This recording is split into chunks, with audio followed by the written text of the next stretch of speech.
Hello everyone. Welcome to the another inspiring session of Planecious Leaders Walk the Talk. I am Rohit Korat, the founder of the Planecious Leaders series, where we spotlight remarkable leaders who are driving positive change towards a more sustainable future.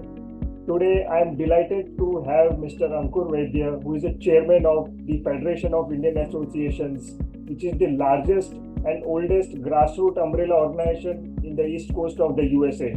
He is instrumental in setting the new benchmarks year after year and achieving the milestones of empowering Indian American community.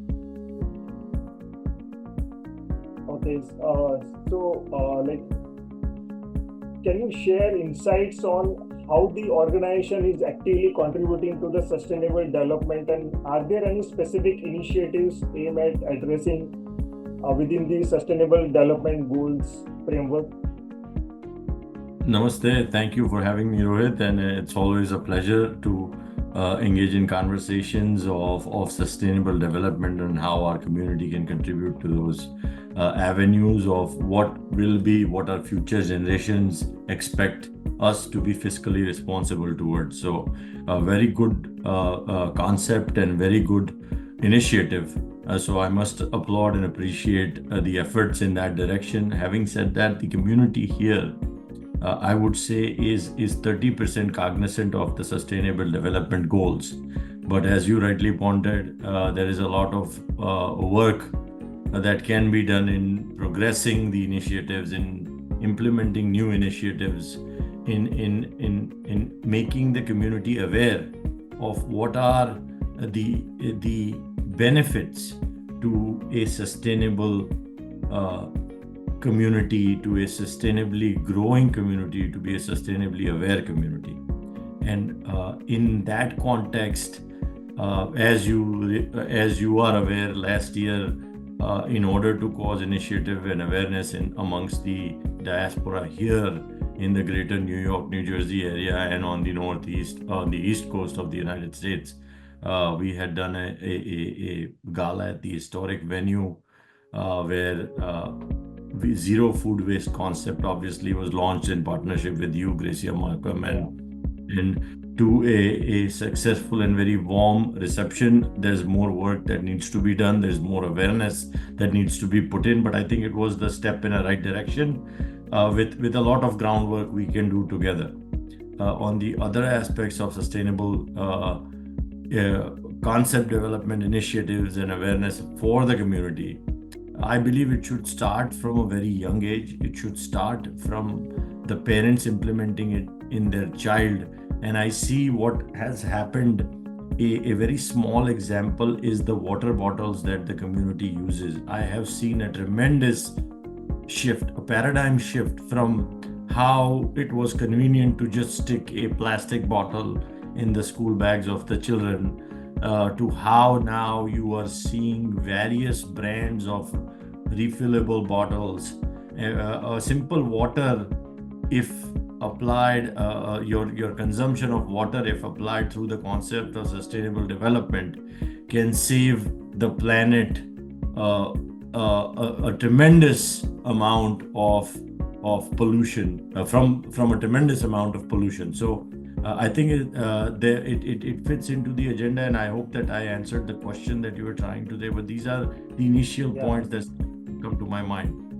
Yes, absolutely right. And with your leadership, like what strategies do you recommend for engaging and mobilizing the younger generation within the Indian diaspora to actively contribute to sustainable development goals?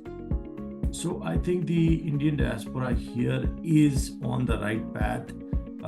You are seeing more and more electric car usage to be environmentally friendly and sustainable. Now, it is debatable whether the electric cars are sustainable or not. It's a much broader debate. It's beyond my scope of comprehension, and this that I can get into the nitty-gritty of development of batteries and how is it sustainable or how is it not sustainable. But from the overall perspective and from what all of us have been told, it is a much more sustainable concept than the non-conventional fuel sources that we have been used to using over the past 80, 90 decades.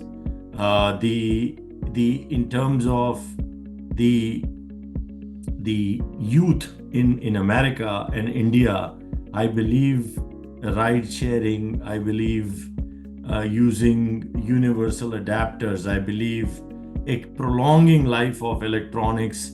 I believe the companies are trying to gear more and more for you to be in a cyclical process to use electronics that cause a high amount of environmental pollution, a high amount of air pollution. So reducing these gadgets overall and increasing and expanding their life and implementing that in the young generation from now. It is okay to use your iPhone for 4 years. It's okay to use your headphones for 4 years.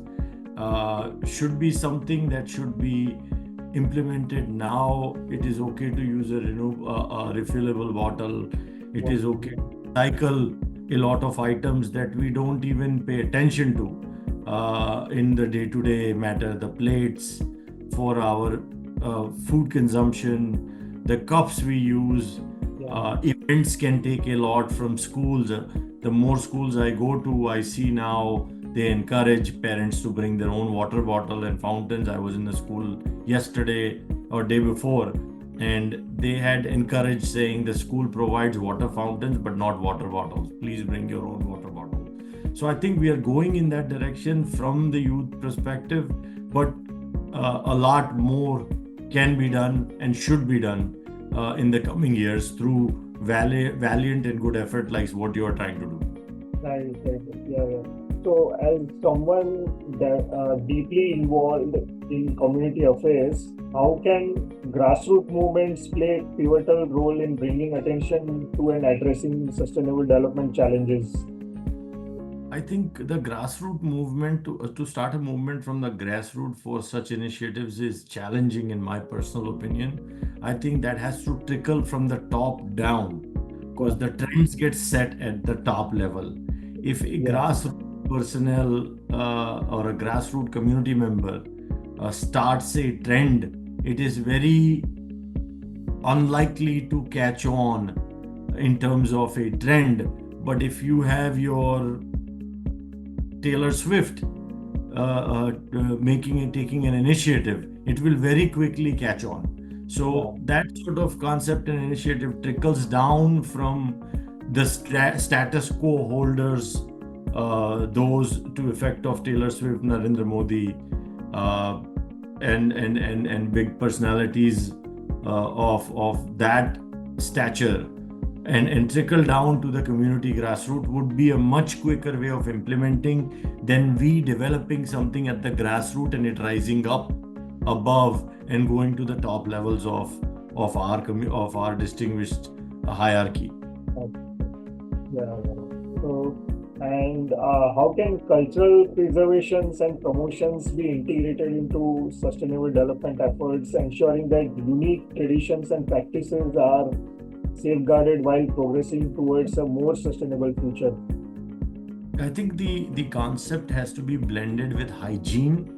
The culturally sound concepts have to be blended with hygiene. I think the work of showcasing that the ancient cultural techniques of utilizing the utensils or recyclable items that were used in historical past that our cultures have shown using, be it the disposable plates made out of leaves that we have used and been used to eating. There is a factor of hygiene that puts a concern thought in the minds of people, and until the time there is a marriage of hygiene and sustainable items that we want to implement derived from our cultural experiences and from our cultural history, there will always be a skepticism that will follow on how much of that sustainable development model that we can derive from our cultural past can be implemented in today's day and age. But it is nevertheless an attempt that should be researched and implemented carefully with a balance of showcasing what are the benefits of it. For example, recall Namaste were caught up during the COVID because it's a contactless greeting. Now it's a culturally embedded aspect of our faith and what we do as the Indian American community, the Indian community at large. But it was accepted by the mainstream. Mainstream America, you see talk hosts, you see presidents, vice presidents, politicians all utilizing Namaste as the hands-free way of hygienically saying hello. Right. Okay. So going forward, like with a focus on inclusivity, how can sustainable development efforts better incorporate and amplify the voices of underrepresented communities, ensuring that no one is left behind? So the sustainable development, in my opinion, is not something that is community specific. It's a very broad brush. I don't think sustainable. I mean, again, if you put